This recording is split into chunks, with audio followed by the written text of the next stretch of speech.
The Xenomorph that was recovered at the beginning of Alien Romulus was able to survive in space using its own natural abilities.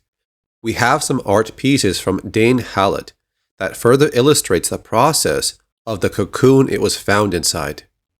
We start off with the original director select piece, along with Fade's outline sketch, followed by the creature's proportions with updated silhouette, which maybe looks to form in the shape of an asteroid. The next one shows the silhouette of the alien inside, along with some camouflaged creature details and the imprint of the alien from inside.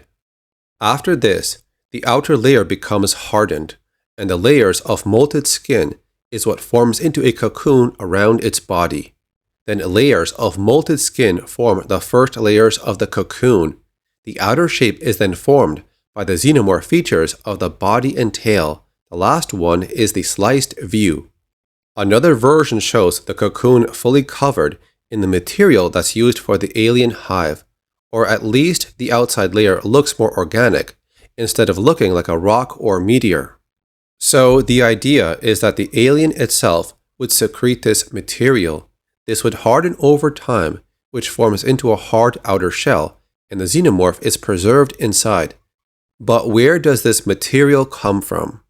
Well, there's a few sources about this, like some art pieces from Alien Covenant, where the xenomorph is shown to release this substance through various parts of its body. This adds to the theory that this could be how the aliens create the hive.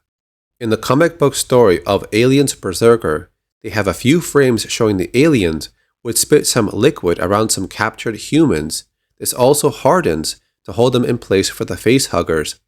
Another section in the story shows they would also spit acid from the mouth to break apart anything covering the mouth of the host, like armor.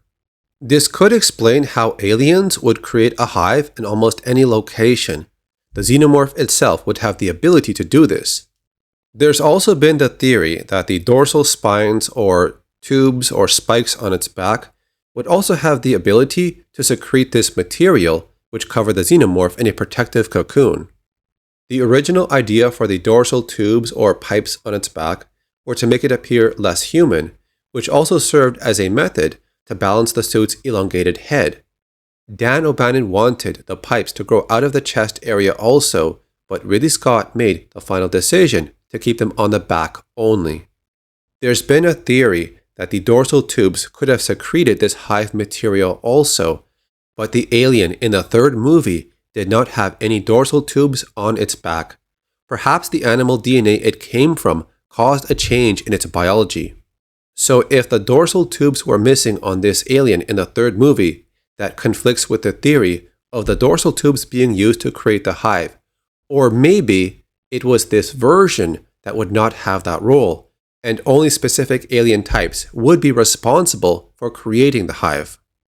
Another theory of the dorsal tubes is that it's used as a filter for the atmosphere it's in, like the way a fish would filter oxygen from the water. This could be how the alien is able to adapt in different environments. Another way of creating the hive webbing is by using hive nodes. They are produced by the drone and the alien queen. The hive node is a living creature that slowly grows acid-secreting tendrils into whatever it is attached to. These tendrils leach nutrients from surrounding materials and use them to grow a web of living incrustations around the hive node.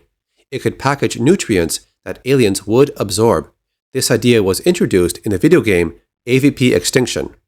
So going back to the xenomorph that was recovered in Alien Romulus, there is a possibility the material that formed into this hard layer came from the alien in a last effort to preserve itself.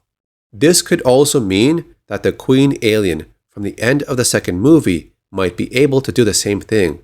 She could still be out there, floating in space, or maybe she latched onto a passing ship or a space station.